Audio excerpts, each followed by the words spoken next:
Welcome back to another live feed on Shopper's YouTube channel. Let's get into it. The top 50 greatest MCs according to Kumo D. Let's continue with Little Kim. Yeah, that number 42. What the blood clock? You want to run with the B, huh? This is throw a hex on the whole family, dressed in all black like the omen. Have your friends, this is for my homie. And you know, for me, making blank so sick. Flossing my six with the Lex on the wrist. If it's right, you know she wrote it. Join love. It's deep though. Put Little Kim on your record and you instantly upgrade your record. But beware, there's a very good chance she's going to outshine you. In fact, I will be willing to say she's one of the few people who can follow Biggie on her song. Few MCs have the ability to explode right out of the gate and sustain it past a couple of months. Little Kim not only exploded, sustained, but she heightened her reputation, became a straight up star. 1995, Little Kim was featured on the Junior Mafia's Player Anthem. Immediately, everyone wanted to know who Little Kim was. Once the video dropped, it set off a lustful explosion. Anticipation for Kim was heightened. When the poster for Kim's Along the Way LP Hardcore showed her squatting against the wall, the legs open, wearing silk panties, I was caught up just like everybody else. It set the music industry off on a tirade. Like Foxy Brown, the attacks had nothing to do with her music. Initially, before the LP dropped, Kim was called a hooker, stuff like that. And that's what Kumudi said. He said that at first he felt angry and sorry for Kim. He thought she was being manipulated by the worst of sexism in the industry. Then he heard the album and suddenly Kumudi realized Kim was the architect. She exploited the worst of sexism in America. Like Madonna, Little Kim approached her lyrical sexual prowess with an in-your-face attitude. Unlike Madonna or any current pop star, Little Kim used very explicit, raunchy, derailed description of sex acts. This seems to go far too far. Even the so-called liberal music paid price. In my opinion, this was sexism again because by this point, hip-hop, some very highly acclaimed male rappers and MCs had proved to be straight up misogynistic, and they were not only accepted, they were revered. The climate was right. It was time for Against the Female, the sexatress who could really rhyme. As I said, Foxy Brown was like a female version of Jay-Z. Lil Kim was a female version of Biggie. Lil Kim's delivery is stellar. Her flow is incredible. In fact, she's so good immediately though thought that Biggie was writing her rhymes for her. Not true. No, she could tell his influence was there. Kim writes her rhymes. Another unfortunate comparison was made to Foxy. This is because they came into prominence around the same time, filling the same void, using the same content. However, to the trained ear, listening to the MC instead of the records, you hear very distinct differences. One of the main differences in their approach to sex lyrically are both sound very confident and make it clear how they want to be pleased. Lil Kim does more of a job of taking about pleasing a man. She talks about the taboo aspects of sex and she takes supposed to be degrading to women's sex and also being a champion at it. I could go on, but I'm sure you get the point. I'm not sure if it's many people who really understand the level of rhyme skills being displayed. Instead, understand that this is an era of music. The visual aspects of rapper MC has to suit the importance of skills level. Since as Little Kim is very easy to lose focus on the rhymes and focus only on the sex appeal and fancy inducing content. Speaking as a man, even if you're totally repulsed by her content, what she represents, you can still miss what's important as an MC. Little Kim is putting in work, only the flow and delivery, but her flavor and inflection and rhyme structure. Little Kim is rhyming. She's a female voice, but she can really ever predict where she's going to go with a rhyme. From line to line, she's also lyrically visual MC, so she displays the songs.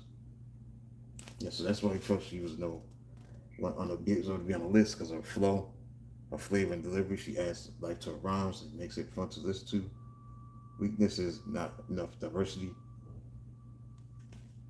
No Time for Fake and Queen Blank is a favorite record for Kumo D hardcore. 80 is the originality for Lil Kim according to Kumo D. Timing coming out in the mid 90s, the substantive magic she was bringing in a way we didn't have seen before. The only difference is the Brown style of Casey. We hadn't already seen that from Biggie, but she still brought who she was into the equation. Queen B, she was a conceptual with that. Number 75 concepts. She see that she had the conceptual zone in her. For the most part, you knew what note she was on and what vibe she was coming from. She brought it straight across. Versatility. She played with flow. She played with different tempos and records. but she was very straight ahead. You know exactly what you were going to get from Kim. It was just going to be a matter of when you're going to take your clothes off to listen to it. Kept it very simple, did allow name brand rhyming. Vocabulary is a 70.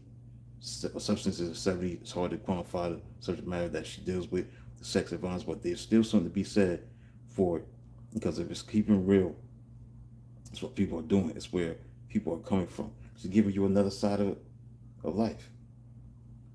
Ridiculous. Incredible when it comes to her flow number 95. Lil Kim is definitely one of the best female flows I ever heard. The way she brings it across, she almost perfect inflections. You know where to drop the voice, where to raise the voice, where to stretch the vowels. She's excellent flow. Flavor 95, colorful, enjoyable, incredible. You can follow her easily because she takes you on a ride. She knows exactly how to deliver what she's trying to deliver. She knows exactly what's humorous. She knows exactly what's being sexual. 80 for freestyle ability. Subject matter, what she's talking about seems like that's what she be about.